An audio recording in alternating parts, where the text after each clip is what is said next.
नमस्कार मित्रांनो, शिवानी मराठी ह्या चॅनलमध्ये आपलं स्वागत आहे. प्रेमाची गोष्ट ह्या मालिकेच्या आजच्या भागामध्ये आपण बघणार आहोत की सागर घरी आलेला असतो आणि त्याने त्या गाडीची एका माणसाला चौकशी करायला सांगितलेली असते आणि त्या माणसाचा त्याला फोन येतो आणि तो म्हणत असतो, सागर सर, मी त्या गाडीची चौकशी केली आणि त्या गाडीचा तपास देखील लागला आहे. ती गाडी सावनी मॅडमच्या नावावर रजिस्टर आहे.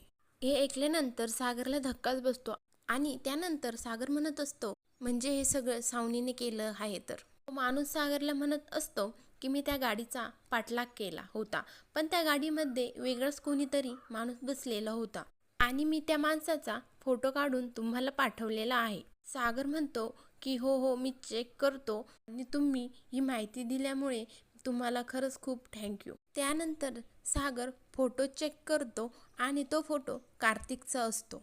त्यानंतर सागरला कार्तिक जे जे मुक्तासोबत वागला होता ते सगळं आठवतं. तो आरतीला कसा ब्लॅकमेल करतो हे देखील सागरला आठवतं. त्यानंतर सागरला कार्तिक जेलमध्ये म्हटला होता की जेव्हा माझी वेळ येईल ना, त्यावेळेस मी तुला सहजासहजी सोडणार नाही, हे देखील सागर आठवत असतो आणि सागरच्या मनात येतं की याचाच बदला घेण्यासाठी कार्तिक हे सगळं करत आहे आता. पण सागर म्हणत असतो की त्याला हे अशा प्रकारे सूड उगवायचा होता, तर त्याने सावनीची गाडी का वापरली? काय प्रकार आहे हा? मला तर काहीच समजत नाही. दुसरीकडे मिहीर माधवीपाशी बसलेला असतो आणि माधवी उठते आणि मिहीरला म्हणते की मुक्ता कुठे गेली आहे. त्यावर मिहीर म्हणतो की इथेच आहे, येत आहे वहिनी. मिहीर ज्यूसचा ग्लास उचलतो आणि माधवीला म्हणतो की तुमच्यासाठी ज्यूस आणला होता, घेता का थोडा? नाही म्हणजे थोडी एनर्जी येईल, बरं वाटेल. माधवी त्याला काहीच प्रतिसाद देत नसते. मिहीर म्हणत असतो की मावशी, खरंच तुम्हाला बरं वाटेल. आणि हे सगळं मुक्ता दरवाजामध्ये उभा राहून बघत असते. त्यानंतर माधवी मिहीरच्या हाताने ज्यूस घेते आणि हे सगळं दृश्य बघितल्यानंतर मुक्ताला देखील खूप बरं वाटतं. आणि त्यानंतर मुक्ता देखील मध्ये येते आणि माधवीला म्हणते, आई ग, तुला बरं वाटतंय का आता? माधवी म्हणत असते की अशी कळ जाते ना ग, आणि डोक्यामध्ये देखील खूप घन घन वाजत असतं. मिहीर मुक्ताला म्हणत असतो की दादूस काही बोलला का? त्यावर मुक्ता म्हणते की हो, माझं बोलणं झालं आहे सागरशी आणि ते वकिलांशी बोलून घेणार आहेत. आणि मुक्ता म्हणत असते की एक गोष्ट नक्की आहे आणि ते गुन्हेगाराला मोठ्यात मोठी शिक्षा नक्कीच देतील. दुसरीकडे सागर सावनीच्या घरी जातो आणि सावनीवर ओरडतो आणि म्हणत असतो की कहर आहे सावनी, आणि मला माहिती आहे तू आणि तुझा बॉयफ्रेंड मिळून काय करतायत ते. त्यावर सावनी म्हणते की एक मिनिट, नक्की तुला काय म्हणायचं आहे? त्यावर सागर सावनीला म्हणतो की खरं खरं सांग, हा ॲक्सिडेंट नक्की कोणी केला? तू केला की तुझ्या बॉयफ्रेंडने? त्यावर सावनी म्हणते की आय यू सिरियस सागर, तुला खरंच वाटतं की हे सगळं मी केलं आहे आणि ते देखील मुद्दा? त्यावर सागर म्हणत असतो की मला तू चांगलीच माहिती आहे कशी आहे आणि तू कुठल्या थराला जाऊ शकते आणि हा साळसूट चेहरा घेऊन वावरू शकतेस. सागर सावनीला म्हणत असतो की हे तू वाईट केलं आहे, तुझी जी काही दुश्मनी होती ती माझ्याशी होती. मुक्ताच्या आईचा काय दोष होता यामध्ये? त्यांना ह्या सगळ्यामध्ये का आणलंस तू? मुक्तावर राग होता ना तुझा, मग तर तू त्यांच्याशी भांडायला होतं. आणि म्हणत असतो की एवढ्या मोठ्या वयाच्या बाईवर तुम्ही असं करू शकतात, किती खालच्या थराला जाऊ शकतात, हे चांगलंच कळून चुकलं आहे मला. तेवढ्यात मुक्ताचा फोन सागरला येतो आणि मुक्ता सागरला म्हणत असते की सागर, ऐका ना, पोलिसांना त्या एरियामधलं CCTV फुटेज मिळालं आहे आणि आपल्याला आता गुन्हेगार लवकरात लवकर सापडेल. सागर मुक्ताला म्हणत असतो की ग्रेट न्यूज. त्यावर मुक्ता म्हणते की पण सागर, पुढे काय करायचं आहे? सागर म्हणत असतो की पुढे काय करायचं ते मी बघतो, आणि म्हणतो की ज्यांनी कुणी आईला शिक्षा केली आहे ना, त्याला कठोर शिक्षा व्हावी यासाठी मी प्रयत्न करेल. आणि आणखी एक गोष्ट मुक्ता, आय थिंक ॲक्सिडेंट कार्तिकने केला आहे. त्यावर मुक्ता म्हणते की काय?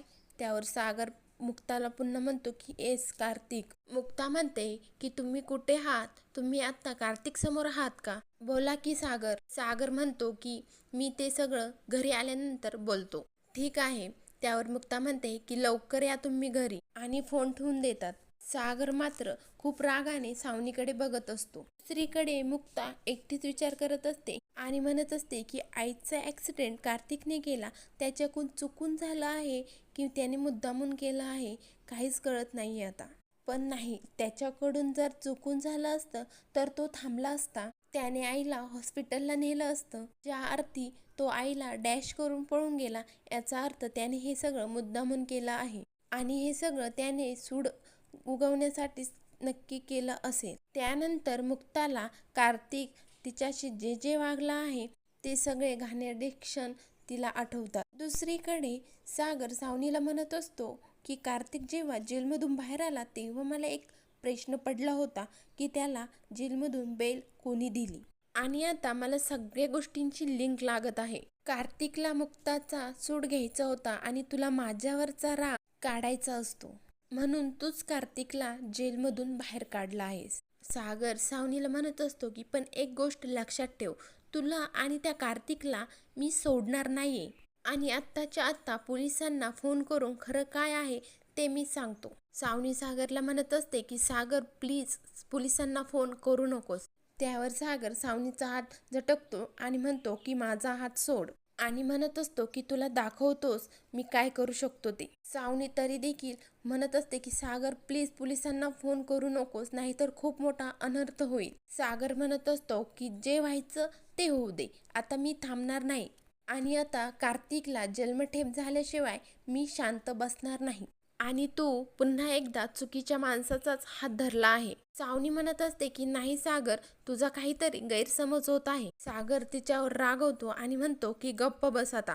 आणि सावनी तरी देखील सागरला म्हणत असते की सागर प्लीज तुला माझं ऐकून घ्यावंच लागेल, कारण तुला पूर्ण सत्य अजून माहितीच नाहीये. सागर म्हणतो की म्हणजे, त्यावर सावनी म्हणते की म्हणजे कार्तिकने यातलं काहीच केलेलं नाहीये, ॲक्सिडेंट माझ्या हातून घडला आहे. दुसरीकडे गोखल्यांच्या घरी मुक्ताला पूर्व, माधवी आणि मिहिका विचारत असते की सागररावांचा फोन आला का. त्यावर मुक्ता म्हणते की हो आला होता, ते म्हणाले की गुन्हेगार सापडलेला आहे आणि त्यांना असं वाटतं की हे सगळं कार्तिकनेच केलेलं आहे. त्यावर पूर्व म्हणतो की हा माणूस इतक्या खारच्या थराला जाईल असं वाटलंच नव्हतं. मिहिका म्हणते की ताई, त्याने तुझ्यावरचा राग मावशीवर काढला का.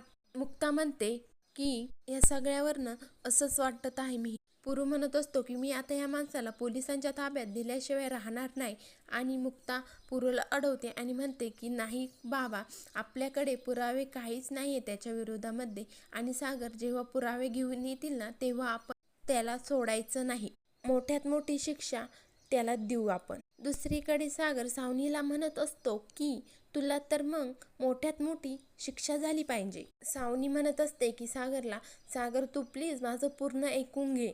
त्यावर सागर म्हणतो की नाही नाही, मी आता तुझं काहीच ऐकून घेणार नाही. तुझ्यामुळे त्या घराची काय अवस्था झाली आणि त्या घरावर काय परिस्थिती ओढावली तुला माहिती तरी आहे का. सागर म्हणतो की नाही, मी आता पोलिसांना फोन करून बोलावतो, दॅट्स इट. सावनी म्हणत असते की सागर प्लीज माझं ऐकून घे. सागर म्हणत असतो की तू आता किती आणि काही म्हटली तरी मी पोलिसांना फोन लावणार आहे. तेवढ्यात आदित्य खाली येत असतो आणि सावनी आणि सागरचं बोलणं ऐकलेलं असतं त्याने, आणि आदित्य म्हणत असतो की पोलीस, आणि आदित्य म्हणत असतो की पप्पा प्लीज माझ्या मम्माला पोलिसांकडे देऊ नका ना. पप्पा मी तुमच्या समोर हात जोडतो, हो तर मी तुमच्या पाया पडतो. आणि तो खाली बसतो सागरच्या पायापाशी, आणि सावनी देखील खाली बसते आणि ते दोघेही हात जोडून सागर पुढे विनवणी करत असतात. सावनी म्हणत असते की सागर मी हात जोडते, प्लीज असं करू नकोस. तू जर मला पोलिसांमध्ये दिलं तर आदित्यचं काय होईल. आदित्यकडे सागर बघतो आणि सागरचा हात आदित्य हातामध्ये घेतो आणि म्हणतो की पप्पा प्लीज माझ्या मम्माला पोलिसाकडे देऊ नका. तुम्ही माझे पप्पा आहात, पण तुम्ही माझ्यासोबत राहत नाही, आणि जर पोलीस मम्माला घेऊन गेले तर मी कोणासोबत राहू आणि कसं राहू. आणि खूप कळवळून म्हणत असतो की पप्पा प्लीज तुम्ही मम्माला पोलिसांकडे देऊ नका. सागर आदित्यला म्हणत असतो की आय एम सॉरी, ज्याने चूक केली आहे त्याला शिक्षा मिळालीच पाहिजे आणि मी पोलिसांना फोन करणारच आहे. दुसरीकडे मुक्ता कोळ्यांच्या घरामध्ये जाते आणि इंद्रा आणि स्वातीला खरं काय ते सांगते आणि म्हणते की कार्तिकनेच हे सगळं केलं आहे. त्यावर इंद्रा म्हणते की अगं का तू त्याच्या मागे लागली आहेस, आत्ताच कुठे जेलमधून सुटून आला आहे. त्यावर मुक्ता म्हणते की मम्मी, तुम्ही हा भोळेपणा तुम्ही बाजूला ठेवा आणि जरा थोडा विचार करा. आणि हे सगळं मी मुद्दामून का करेल? मला काय हौस आली आहे का कार्तिकला जेलमध्ये टाकणे? आणि तुम्हाला खरं सांगू तर आय एम सॉरी, मला तर त्यांची नावसुद्धा घेण्याची इच्छा नाहीये. पण त्या माणसाने माझ्या आईचा ॲक्सिडेंट घडवला आहे आणि हे सगळ्यानंतर देखील तुमचं असं म्हणणं आहे की चूक माझी आहे. इंद्रा मुक्ताला म्हणते की हो, चूक तुझीच आहे आणि तूच चुकीची आहे. तुझ्यावर तर माझा विश्वासच नाहीये. तू म्हणते की त्याने माझ्यावर जबरदस्ती केली, ह्या गोष्टीवर देखील माझा विश्वास नाही. आणि आता म्हणते की त्याने माझ्या आईचा ॲक्सिडेंट केला. मुक्ता इंद्राला म्हणते की याआधी जो आरोप झाला होता तो पुराव्यासकट सिद्ध झाला होता आणि ह्या वेळेला सुद्धा हे सिद्ध होईल. स्वाती म्हणते की नाही मुक्ता, कार्तिक एवढे कठोर नाही वागू शकत. हे बघ, त्यांनी जे काय केलं आहे त्यांनी हे सगळं मुद्दामून नाही केलेलं. आणि स्वाती म्हणते की मला काय वाटतंय. त्यानंतर स्वाती पुन्हा म्हणते की आजकाल मला काय वाटतं काय वाटत नाही याच्याने काहीच कोणाला फरक पडत नाहीये. कार्तिकबद्दल काय खरं काय खोटं हेतलं मला काहीच कळत नाहीये. मुक्ता स्वातीला म्हणत असते की स्वातीताई, हे बघा, आपण आपल्या नवऱ्याच्या विरोधात काहीच ऐकून घेऊ शकत नाहीये. एक शब्दही ऐकून घेऊ शकत नाही, हे मान्य आहे मला. पण ह्या वेळेस कार्तिक अजून खालच्या पातळीला उतरलेले आहे आणि हेच खरं आहे. या सगळ्याचे पुरावे वगैरे नाही आहे आता माझ्याकडे, पण हे सिद्ध होईल लवकरात लवकर. इंद्रा म्हणते की पुरावे ते जाऊ दे, येऊ दे सागऱ्याला, विचारते मी त्याला. पुढील भागात आपण बघणार आहोत की आदित्य सागरचा फोन सागरच्या हातातून घेतो आणि सागर आदित्यवर चिडतो आणि आदित्यला म्हणत असतो की आधी फोन दे, तुला सांगतोय ना मी, फोन दे. त्यानंतर आदित्य म्हणतो की पप्पा, तुम्हाला कळत का नाहीये? जेलमध्ये मम्मा नाही मी असेल, कारण की गाडी मम्मा नाही मी चालवत होतो. आणि आदित्य सागरला म्हणतो की मुक्ताच्या आईचा ॲक्सिडेंट मी केला. आणि हे ऐकल्यानंतर सागर कोलमाडून पडतो. सागर आल्यानंतर मुक्ता सागरला म्हणत असते की मी तुम्हाला सकाळी फोनवर म्हणाले ना, CCTV फुटेज मिळाले आहे आणि ते उद्या सकाळपर्यंत आपल्या हातामध्ये येईल. आणि एकदा का ते फुटेज आपल्या हातामध्ये आलं तर गुन्हेगाराचा चेहरा आपोआप आपल्या समोर येईल. त्यानंतर सागर हे CCTV फुटेज सर्वांसमोर आणेल का आणि आदित्यला शिक्षा देणार का, बघूयात पुढील भागामध्ये. पुढील भागाच्या डेली अपडेट पाहण्यासाठी शिवानी मराठी चॅनलला सबस्क्राईब करा, लाईक करा, शेअर करा आणि व्हिडिओ बघितल्याबद्दल धन्यवाद.